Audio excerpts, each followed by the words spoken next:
Good morning, good afternoon, good evening, everyone, and a very warm welcome to our next presentation of the day. And it is a very good morning to Ariana Valentini in the east coast of the US. So it's 10 to 7 right now. So a very big thank you for joining us so early on in the day, Ariana.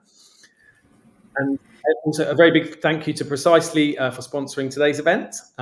It's great to continue to work with Precisely across this event and others we've been hosting this year. So we're looking forward to continuing that in 2026. But yeah, thanks for joining us, Ariana. I won't take up any more of your time. A very warm welcome. The stage is yours. Great. Thank you so much for the warm welcome and good afternoon to all of you. It is my morning, so you not only will get to learn about AI and our relationship with AWS, but also see the sunrise in the Hudson Valley of New York State. So, two exciting things to see today. So, to jump right in, I just want to kind of set the stage of why are we doing AI? And there is this basically this race. We all want to harness the power of AI, whether that's providing operational efficiency to improve the productivity of our business through data-driven engagements, whether that's attracting or retaining customers, providing those hyper-personalized experiences through intelligence, or simply just improving the business impact, generating data that gives us a competitive edge compared to those that are in our market, that gives us new ideas, that helps us really drive our business forward. And this stat, I would say, is actually higher today. This comes from a research study that we do with the LeBeau College of Business here in the States every year. And this comes from earlier in the year, where 80% of folks that took this survey said that they're considering using AI for business operations. They want to use this for data analysis, for customer service reports, content writing, workflow capabilities, customer segmentation, code writing. You probably have something in your business today that is using AI or piloting something for maybe recommendation, summarization, or some sort of intelligence. And yeah, on the flip side, we have this other challenge.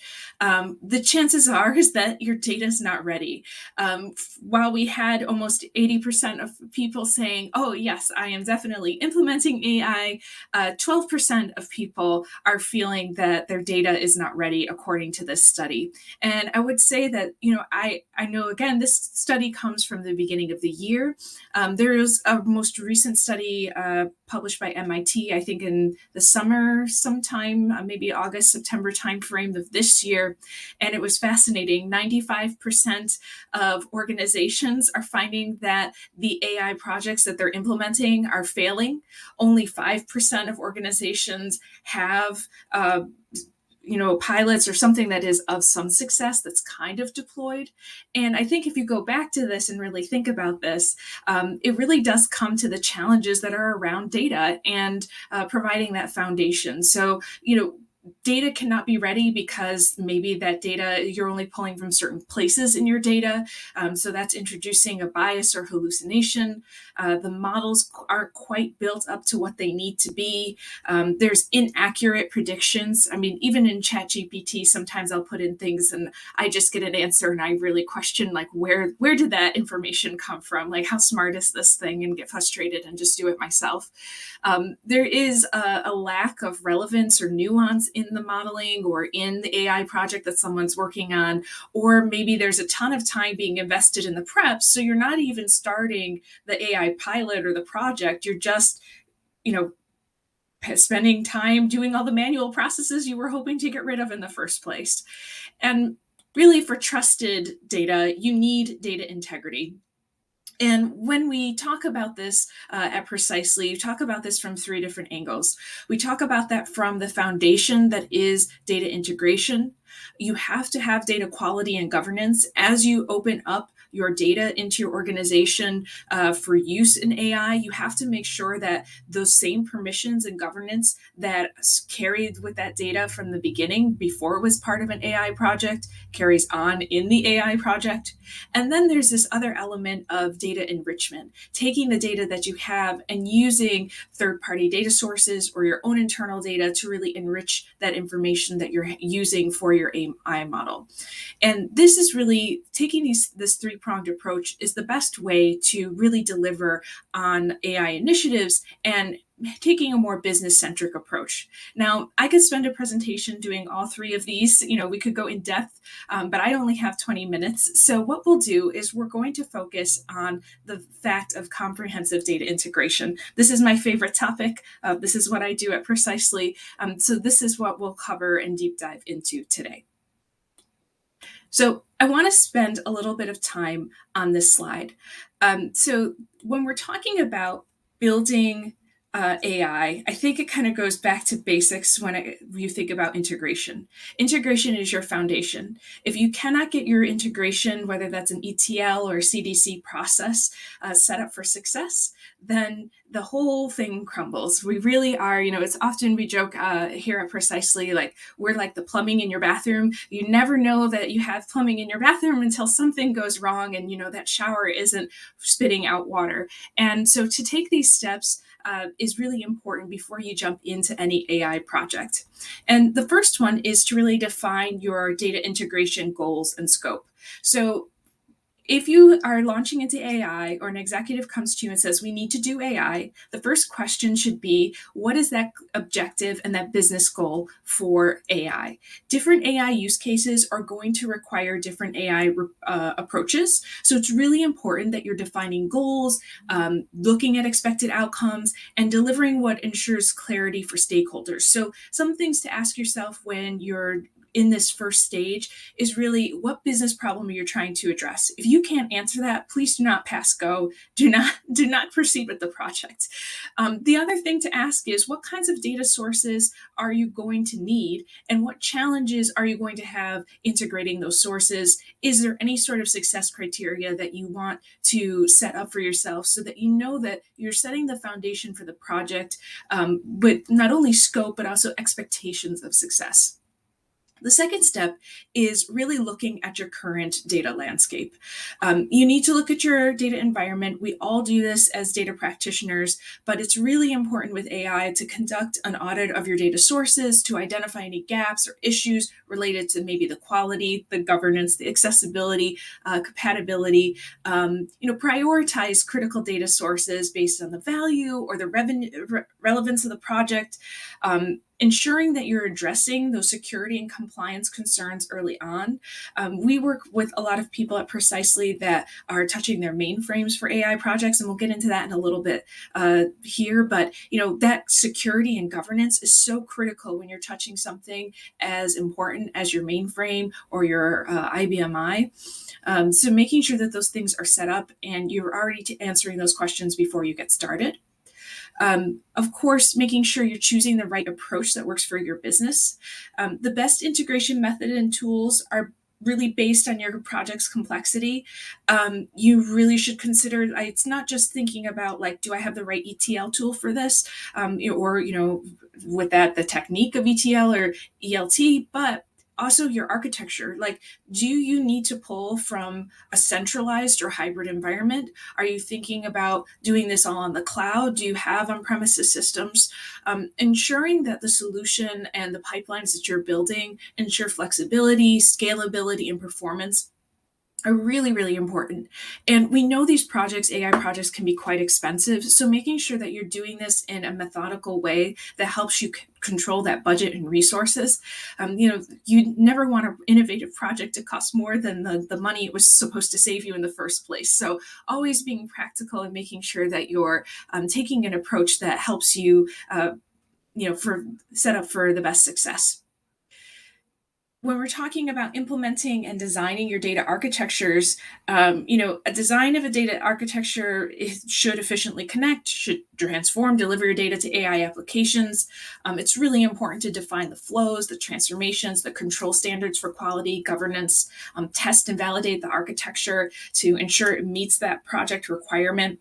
I will say sometimes the things that work today don't always work tomorrow. We see a lot of people reassessing their architectures and their tooling because the solutions applications that they have in-house maybe are brittle. The pipelines aren't going to, move over into a net new architecture. A lot of times we also see AI efforts kind of converging with modernization efforts. And in that case, there's this bigger effort that's coming up around the AI project, and really making sure that you're validating and making sure you have a solid architecture is super important. I talked a little bit about this in the previous slide, but maintaining data quality and governance is just as important as the data pipelines. Great, you can bring the data to where you need to be to feed the model to build your AI project. But if the quality and the governance are not there, you're going to end up with the same problem that I was just talking about with ChatGPT, that ultimate frustration that this project isn't working, this output isn't correct. And the other piece of this is, making sure that those roles that you have for data management, for the tools for data validation, for auditing, for continuously monitoring accuracy and consistency, follow not only the rules of your organization, but also we're seeing new regulations for data, for AI use. So maintaining governance and quality is not just a nice to have, it's kind of a must have for a really successful AI project. And then finally, ideally, you've done all these steps and you set up a successful project, and now you're going to monitor your performance. You're going to optimize your performance. Well, you should treat data integration as an iterative process. Earlier this year, I had the pleasure of attending a Gartner Data and Analytics Summit, and one of the analysts said, "Oh, with ETL, you're just done. You don't need to do anything else. It's all set." I don't believe that's true. I think that you should always be looking at your integration processes and monitoring and looking for ways you can improve data delivery. Looking for bottlenecks, for errors, implementing optimizations, continuously refining your goals and deliverables as your data evolves. Because let's be honest, the next advancement in AI or data or what have you probably is going to break those pipelines. So why not be prepared for that, and making sure that you have a scalable solution in place and that you're actively delivering value. And so when we think about the impacts of, a fully integrated data on AI efforts, we do everything. We can pat ourselves on the back and say, great, we're ready to go. We get some real goodness that comes from this. First, we get faster decisions. We have an AI that leverages consolidated, accessible data. It fosters the creation of innovative products and services. You have the ability to quickly adapt to emerging trends. You also have reliable results. And I think that's the sticking point with a lot of these AI projects is things just aren't as reliable as folks were hoping that they would be. When an AI is using something that's a bit more comprehensive, the data is integrated, it really does help ensure that reliable decision making, helps to deliver the increased value of company data, and gives you a little bit more precise forecasting in that model. So, the reliability, I think, is a key reason why we see so many of these things just kind of fall on their faces. People just don't feel like they can trust the model, trust the result that they're getting. And then, when all of AI models are fed with enterprise data, it really can help you identify undiscovered things, whether that could be inefficiencies in your own processes, it could be redundancies, could be streamlining of workflows, reduce manual tasks, minimize errors. We're seeing this a lot in organizations taking AI even to their data pipeline. Precisely is working on some things there as well. Like, you build this integration pipeline, monitoring the health of that pipeline, proactively making sure that if you are going to have a bottleneck in that change data capture process or ETL process, you can monitor that, see where the failure is, and immediately attack it. So you don't have that system downtime that you may have had you not had some intelligence in the process. And one way that we are delivering on this promise of integrated data and AI is through our partnership with AWS. So we are part of AWS's mainframe modernization service. So specializing in bringing your mainframe data into that AI world. And specifically, the service is called the AWS Mainframe Modernization Data Replication Service with Precisely. So just an easy one to roll off the tongue at 7:04 a.m. Eastern. But this service is allowing customers to build resilient and very high performant data pipelines that are connected, that help connect data from their mainframe and IBMI into services like S3, EMR, AWS MSK, Redshift, Snowflake on AWS, and more. So you think it, you can deliver to AWS for AI, we can do it for you. And some of the value of this service and this offering that we have worked really closely with AWS is, we wanted you to be able to very quickly replicate mainframe data and IBMI data to the AWS cloud. AWS also has a service called AWS Transform that is using intelligence to help you figure out the best way to map data if you're doing a migration project or a modernization project as well. We plug into that too. We allow businesses to have applications and leverage that data for mainframe and IBMI in near real time. Replicating that data for use within the services that I just mentioned, and then use that for reporting and analytics and modernization and migration. This service takes advantage of a lot of the technical advancements of both of the organizations. So we have built-in centralized security, things like monitoring, failover, data sovereignty. All of those things come with our offering. And then we also enable consistency of data delivery. So again, I've talked a lot about the ability to have consistent delivery, consistent data, and this service does help you deliver that. And just a super quick, highlight of benefits of the solution. We do offer complex support for sources. So if you have vSAN files, COBOL copybooks, IMS data, mainframe fixed and sequential files, DB2 data, all of these things are available to you to be able to integrate into your solution. We've made sure that, if you're going to do this, a lot of people, they want to bring in data from legacy systems, but the concern again is cost. It can be quite expensive to do these legacy data migration or modernization projects. We know that, so we're very conscious of the compute costs that something like this would incur. So you're paying per use of the gigabyte for the data replicated. We are connected, so it's a built-in integration with AWS services.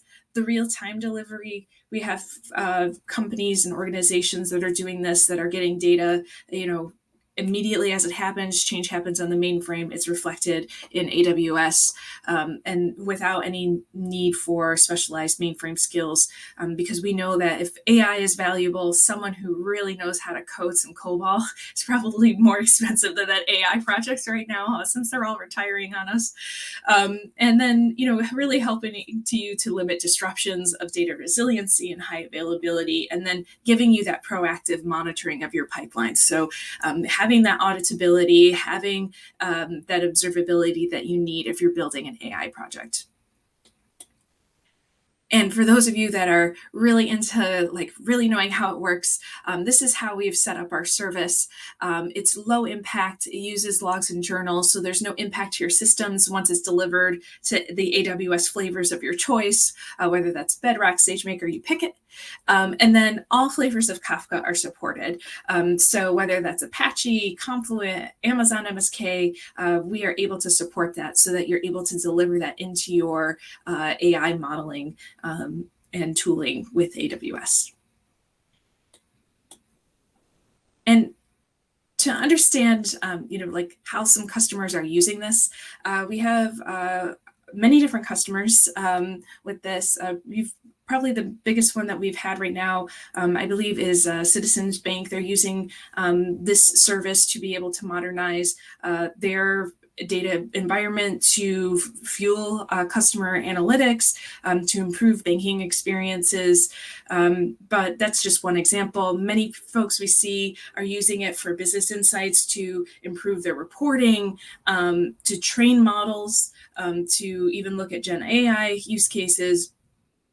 With the model training, things like the mainframe or these legacy systems generally have data that, while it's hard to access, it's very rich. So being able to access that information is of great value to train models. We see people like Citizens and companies like Citizens using this for digital operations. So that's improving web and mobile experiences, a lot of near-time fraud detection as well. So looking at, tracking someone's behavior or suspicious activity, catching it before it's a problem within the financial institution. We've seen people use it for chatbots or just in general to improve customer engagement. And then finally, there's also this piece of incremental modernization.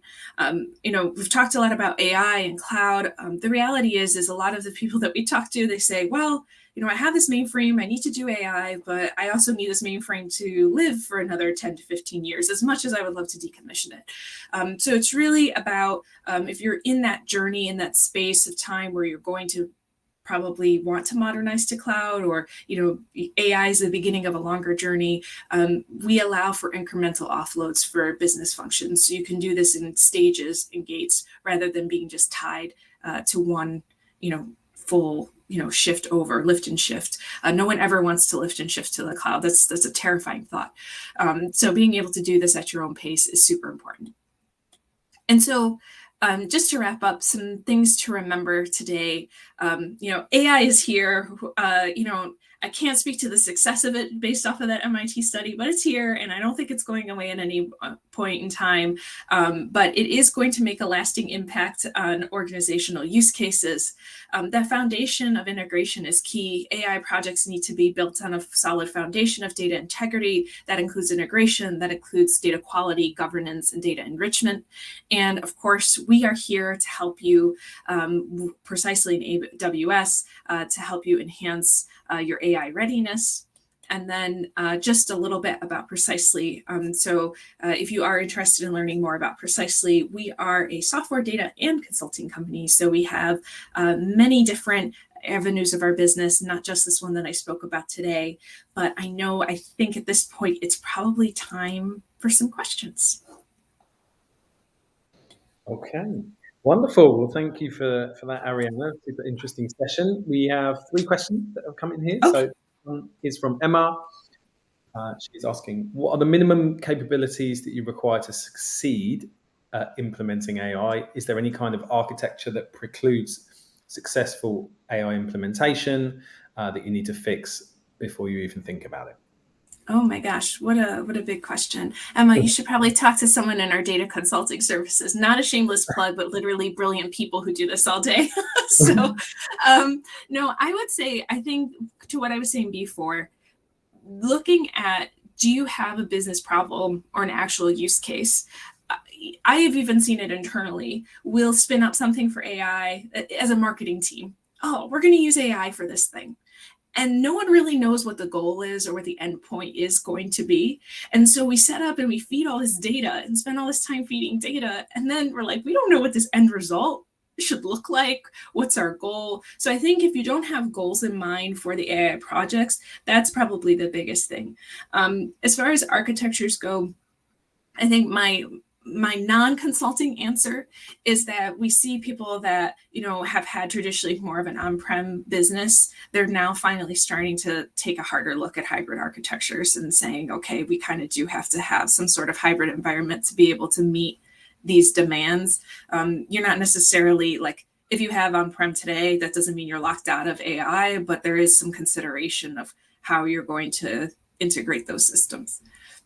Okay, wonderful. Next one coming in from Santiago.